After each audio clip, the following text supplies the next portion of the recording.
gente se ajeita aqui. Queria pedir uma salva de palmas para o Eric e Melina, nossos convidados especiais.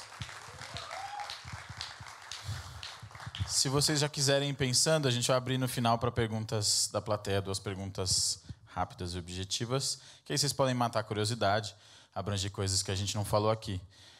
O Eric joga no Feyenoord, não sei se fala assim em holandês, mas um dos clubes mais tradicionais da Holanda, está há muitos anos no futebol holandês. A gente vai bater um papo aqui hoje à noite.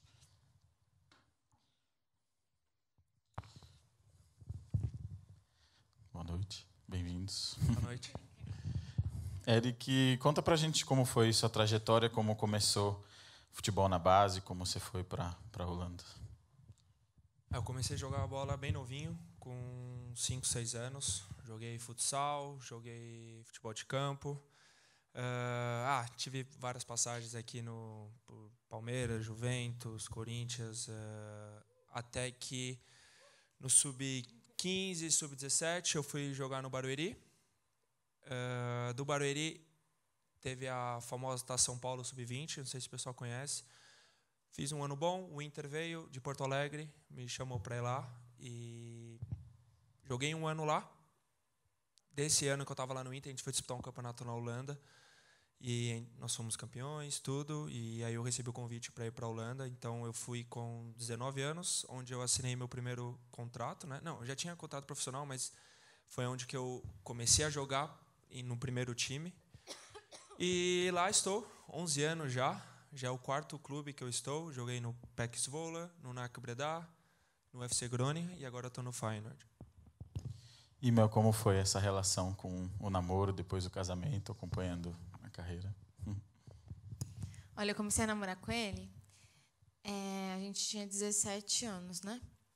Faz tempo, gente, faz tempo. Ai, gente, hoje eu tô fazendo 9 anos de casado.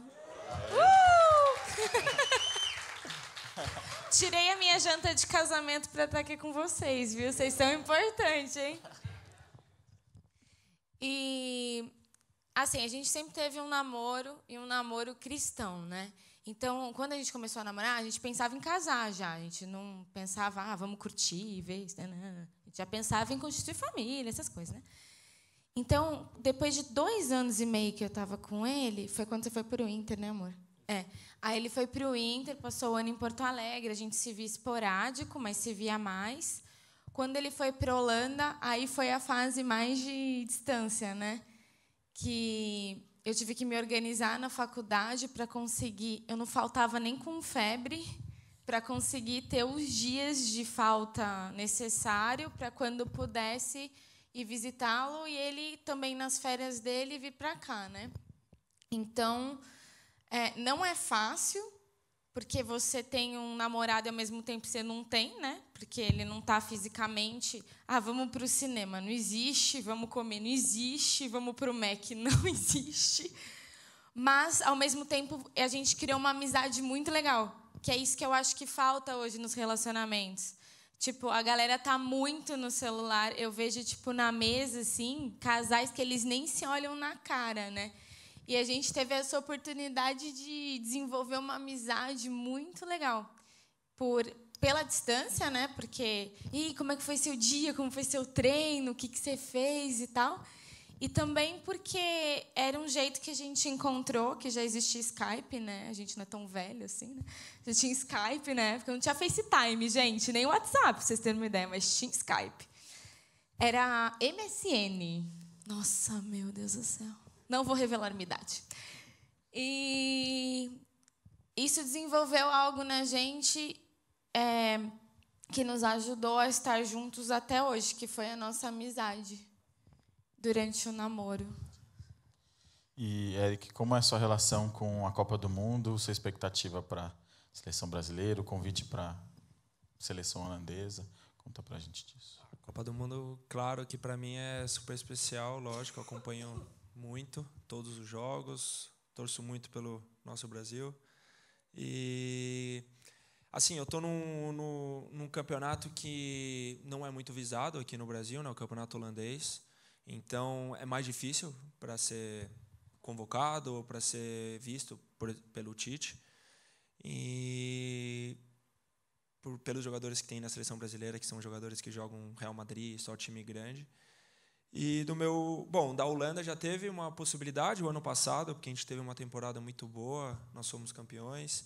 E aí rolou aquela cogitação, tal, porque não naturaliza o Eric, não sei o quê, para ele jogar pela seleção holandesa, mas acabou não acontecendo, só foram boatos mesmo, e a Holanda também nem classificou dessa vez para a Copa. E da tragédia da Chapecoense, a gente estava conversando antes, né? Como foi a recepção da mídia, dos brasileiros lá? Como repercutiu essa tragédia da Chapecoense na Holanda? Como aqui também, lá todo mundo ficou bem triste e pasmo, né, com tudo que aconteceu. Não foi diferente, mas foi até especial eu lembro bem que naquela rodada, onde estava todo mundo fazendo um minuto de silêncio, respeitando as vítimas, eu e mais 3 brasileiros que jogam lá na Holanda, a gente fez gol naquela rodada, então deu para a gente fazer uma homenagem, foi super especial, que bem naquela rodada, os brasileiros que jogam lá na Holanda, todos fizeram gol, e claro, mas foi um momento muito difícil também para todo mundo lá. E o que você achou da atitude do Atlético Nacional, que abriu mão do título, né, da grana que receberia para presentear as famílias, enfim, para se solidarizar, né, com a Chapecoense? Demais. Não só isso, mas toda a homenagem que eles fizeram era de arrepiar. Mexeu com todo mundo também lá na Holanda. Passou muito lá isso. E os caras deixarem de ganhar um título. E também toda aquela homenagem que teve lá na Colômbia foi exemplar, né? Que a gente tem que tomar como exemplo como fazer homenagens. E os dois, tanto o Eric quanto a Melina, o que vocês diriam para alguém que fala que futebol é uma coisa de bobo, 22 correndo atrás de uma bola? O que vocês diriam para alguém que diz isso? Para mim, eu sou suspeito, né? Futebol é tudo para mim, sempre foi minha vida, onde eu posso, minha profissão, onde eu posso me expressar, onde eu sou muito feliz, e o futebol envolve tanta coisa, né? O futebol, às vezes, ontem mesmo, ontem no domingo, eu estava num casamento e um menininho chega para mim e fala, jogo com você no FIFA, todo emocionado. Então a gente vê como mexe com as crianças, como mexe com as pessoas. Então a gente sabe também da responsabilidade, né, de poder ser um exemplo e ver como eu acho que o futebol mexe com o mundo inteiro, né, um esporte número 1 no mundo. E para Melina? Então, eu não gostava de futebol, né? Não, falando sério.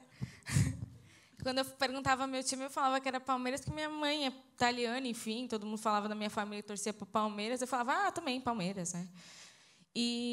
Mas, assim, eu nunca fui de acompanhar. Aí eu comecei a namorar com ele. E daí eu comecei a tentar entender o jogo, né? Aí eu começava a falar assim, não, tem que ter um propósito. Mas depois eu comecei a gostar do futebol. Aí eu fico brincando que eu sou uma da... Sei o que é impedimento, gente. Mulher sabendo o que é impedimento. Desculpa, eu sei que é meio preconceituoso isso daí, mas eles dão a gente por causa disso, tá? Então eu sei o que é impedimento. Mas o que eu aprendi do futebol, sabe o que é? É que ele mexe com o coração das pessoas. Tem uma frase que eles falam, né? De técnico e louco, todo mundo tem um pouco. E é verdade, todo mundo acha que, sabe, assim, por que não passou a bola? Por que não chutou, tal? E eu acho assim, eu aprendi a ver o futebol de uma forma humana. Eu vi jogadores jogando depois de perder o pai. Eu vi goleiro entrar em campo depois de perder um filho de 6 anos de leucemia. Eu vi lesões que vocês nem imaginam, assim, de osso sair para fora e o sonho de uma pessoa acabar ali naquele momento. Vi também, assim, tipo assim, vai o sobrinho morrer e a pessoa ter que jogar e as pessoas não sabem o que está acontecendo por trás. Eles conhecem o jogador por 90 minutos que ele está jogando ali, mas não sabe o que é ele no resto de todas as 24 horas, todos os dias da semana que ele passa, as tristezas, as frustrações, as dores. Então, eu aprendi a ver o futebol de forma humana, e isso me fez realmente gostar de futebol. Falando em lesão, teve uma lesão que eu acho que atrapalhou também sua possível convocação, né? O Eric foi eleito o melhor zagueiro da Holanda, foi campeão com o Groningen, um time que não tem tanta expressão assim lá, né? Depois fez excelente temporada no Feyenoord. Você acredita que essa lesão também tem atrapalhado essa possibilidade do Tite ter observado o trabalho, convocado? Com certeza, né? Essa temporada foi um ano assim sabático para mim, porque dos últimos anos foram anos muito bons, onde eu conquistei títulos coletivamente, individual, por ter ganhar a chuteira de prata. E esse ano, infelizmente, era o ano que a gente ia disputar a Champions League, que era um sonho para mim. E eu, na verdade, joguei só um jogo, porque no jogo seguinte eu me machuquei. Eu machuquei o ligamento cruzado posterior do joelho. Vim até para o Brasil tratar. Fiquei 3 meses e meio parado. Depois, quando voltei, fora de ritmo, e acabei não jogando. Então, não foi um ano muito bom para mim. E barrou o Ibrahimovic, jogou contra o Manchester. Barrou o Ibra, eu lembro de ver o jogo ao vivo e ficar torcendo por você. E uma história de inspiração, de como o futebol pode inspirar essas crianças mais jovens ou familiares que estão envolvidos, alguma história do futebol como inspiração para famílias, pessoas que vocês têm. Bom, acho que eu levo isso muito pelo que eu vivi aqui no Brasil, né? Que lá na Holanda não tem muito disso. Mas, claro, graças a Deus eu venho de uma família boa, assim, de classe média, normal. Mas eu convivi com muitos meninos que viam a bola como um prato de comida, né? Como uma oportunidade deles de se dar bem na vida, de ajudar a família. Então, eu tenho, acho que muitos exemplos assim de amigos que não tinham nada e hoje conquistaram uma família, coisa que lá na Holanda é mais difícil, né? Na Holanda é um país onde os meninos sabem que se não der certo futebol, eles vão ter um emprego, vão ter uma vida super boa, tranquila. Então, é uma coisa que eu levo também para a minha carreira e para o meu jeito de jogar, né? De saber que todo jogo é uma oportunidade única, que você tem que dar a sua vida, tem que dar o seu melhor. E vocês, como cristãos, encaram muito como missão também, né? Como é para os dois, Eric e Melina, essa visão de missão enquanto jogadores de futebol? Com certeza, eu vejo como jogador de futebol, mas eu também vejo que eu sou um missionário disfarçado de jogador. Por tudo que o jogador atinge, tanto a mídia que tem, né? Tanto o exemplo que você tem que ser. Então, eu vejo como as minhas atitudes, o que eu falo, o que eu faço, como eu trato, como que eu sou profissional, respeito às autoridades e mesmo não jogando não, mas respeito, sendo profissional, eu tento, com as minhas atitudes, ser um exemplo. E a gente também tenta ajudar os outros jogadores que são cristãos e estão longe do Brasil, de uma igreja, aí fica mais difícil, a gente faz reuniões em casa, a gente fazia em casa, hoje em dia está mais difícil porque o pessoal está longe, está em outros países, então a gente acaba fazendo por Skype. A gente sabe da dificuldade que é você não poder ir numa igreja ou poder ter amigos que te fortalecem na fé, então a gente sempre tem um grupo que a gente tenta ajudar também essas pessoas. E quando a gente percebeu essa necessidade, né, assim, neles, né? É um mundo que te oferece tudo, mas ao mesmo tempo é um mundo muito vazio. E eu lembro que quando eu cheguei na Holanda, ou no ano que eu cheguei, um ano depois, o goleiro da seleção alemã tinha se suicidado se jogando na frente de um trem, né? E eu lembro que eu fiquei muito impressionada no velório, porque ele era um homem mais alto que o Eric e ele foi velado tipo numa caixinha desse tamanho, sabe? E nem cremado ele tava, era os pedaços, sabe? Aí eu fiquei muito impressionada com aquilo. Eu fiz assim, meu Deus, era um cara que tinha tudo. Ele era, numa visão de mundo, ele tinha tudo. Mas numa visão que a gente tem, a gente percebe que ele não tinha nada. Porque quando falta Deus, na verdade, falta tudo. E aí eu falei, Eric, a gente tem que fazer alguma coisa. Porque tem gente do nosso lado que pode estar morrendo e a gente não percebe, né? Porque as pessoas não se preocupam. Então, aí começou também a gente a tentar, né, ajudar assim, os meninos. Ficou mais fácil trazer os meninos latinos para perto pelo idioma e tudo mais, e pela cultura, que é mais parecida com a nossa, né?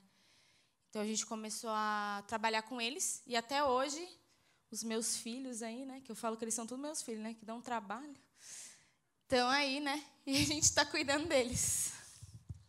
E como foi a recepção dos holandeses? Como os holandeses em geral recebem os brasileiros? Pelo menos na experiência de vocês, é um recorte, né? Não dá para saber a dimensão total de brasileiros na Holanda, mas como para vocês foi essa experiência de ser recebido na Holanda? Como os holandeses trataram vocês?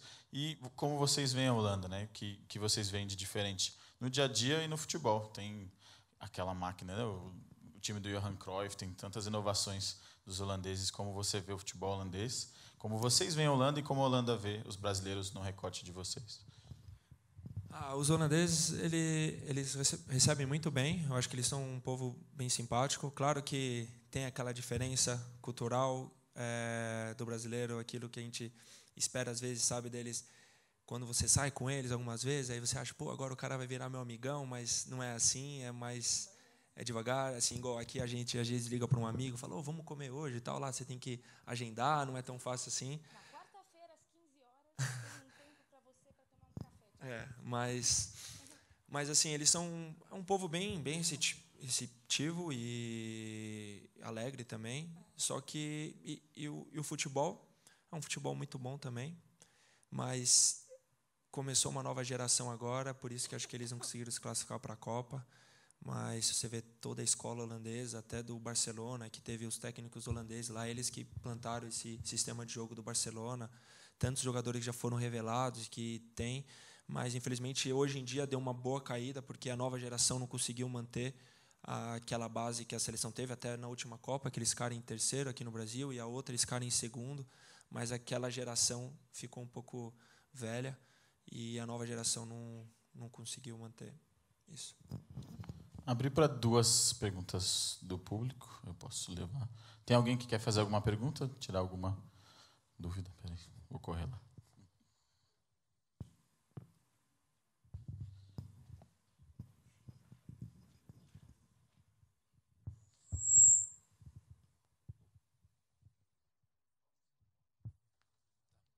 Boa noite, me chamo Paulo. A dúvida que eu tenho é com relação ao futebol, mas não o jogo em si, mas toda a proporção que ele toma fora do campo. Essa comparação entre o Brasil e a Holanda, em termos de torcida, dessa coisa que o time perde, a torcida fica enfurecida, e como também a questão também de jogador em si, quando entra dentro de campo tem toda aquela rivalidade e às vezes a gente acaba perdendo um pouco do espírito humano, né, de toda essa proporção do futebol, tanto dentro do campo como fora também, né, essa comparação entre Holanda e Brasil e também de você em si, né, como um cristão ali em campo. Assim, tem uma diferença grande. O futebol na Holanda também é o primeiro esporte deles, eles amam o futebol, mas não tem comparação, um país bem menor, e aqui também a mídia é muito mais em cima. Por exemplo, todos os dias, se você quiser assistir programa de esporte, aqui tem Globo Esporte, tem de tarde, é o pessoal falando de futebol, o pessoal fala que aconteceu no treino, que o Neymar saiu mancando hoje, já parece que o cara tá fora da Copa, mas acontece muito. Às vezes você sai mancando, amanhã você já tá bom. Então tem toda essa... Aqui no Brasil é mais forte isso. Lá tem um programa, outro durante a semana, mas não tem toda essa mídia em cima. Então você sente essa diferença também, mas, claro, a pressão lá de você conquistar resultados, ainda mais no time que eu estou hoje, é um dos times mais populares da Holanda, onde tem a maior torcida. Então, se você jogou mal hoje, amanhã você sabe que você está na capa do jornal, o pessoal falando uma parte de você, no programa de esporte também. E para a gente dentro de campo, a gente tenta controlar isso, né? Eu, como você disse, como cristão, eu sei que tudo tem um propósito, então a gente às vezes é levado para o deserto, a gente passa por dificuldade para a gente aprender, para a gente também, dali dessa situação, você ser um exemplo. E é assim que eu levo, assim que eu, com fé e com relacionamento com Deus, a gente vai passando por toda essa pressão que rola por fora também, que lá tem, mas menos do que aqui. Uma última pergunta, alguém quer fazer uma última? Elias?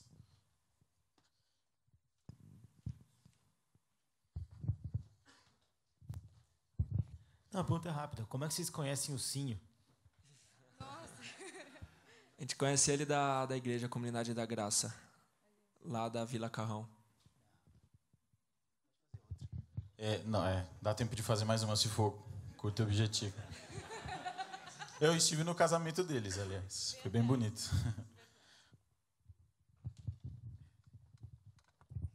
Boa noite, eu sou o Renato. Como que foi para você, brasileiro, se adaptar à Europa, Holanda, a questão cultural, questão religiosa e questão política? Imagina, eu cheguei lá com 19 anos, então bem novo. Cheguei em janeiro, saí daqui do verão, cheguei lá no pleno inverno e sem falar a língua, eu falava bem pouquinho inglês, que eu tinha aprendido aqui na escola, que a gente aprende o básico aqui. Então cheguei sem falar a língua, num baita de um frio, treinando lá, congelando. Cultura também de vocês é diferente, politicamente também, porque eles têm um outro sistema lá, com socialista, com rei e rainha. E, como cristão também, por ser um país, na verdade, cristão, protestante, mas hoje em dia é muito raro você encontrar alguém que acredita em Deus. Então, eu sinto isso também, sabe, daquilo de você estar no vestiário e o pessoal orar junto e de ter fé que vai dar certo, ou quando a situação está ruim, o pessoal às vezes vai mais para o muito negativo e não tem aquela fé. Então, eu sempre tenho que me posicionar, eu sei o quão é importante eu ter um relacionamento com Deus, porque senão a sua fé vai sendo minada e você acaba se afastando. Então, é uma coisa que eu levo para mim que eu não posso deixar, e eu tenho que ser um exemplo para eles ali. Com certeza. Para encerrar aqui, se você pensa em retornar para o futebol brasileiro, talvez não agora, mas mais para frente, e qual time você votaria e por que o Santos?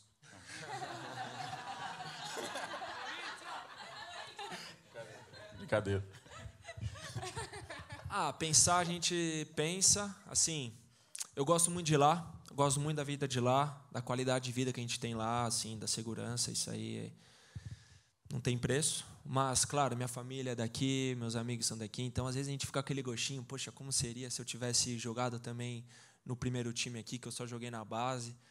Então fica com aquela esperança. Disputar uma Libertadores, né? Seria legal também, mas não sei se é para agora ou para depois, assim, a gente entrega nas mãos de Deus.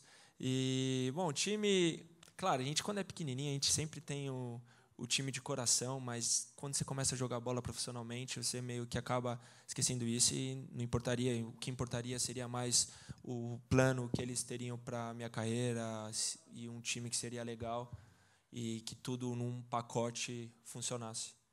Vou reunir os outros 15 torcedores do Santos, ir lá na Vila e fazer com que te contratem. Pessoal, uma salva de palmas, Eric, Melina. Tudo que a gente mais deseja, mesmo não sabendo bem do que se trata, tudo que é sorriso de felicidade, a gente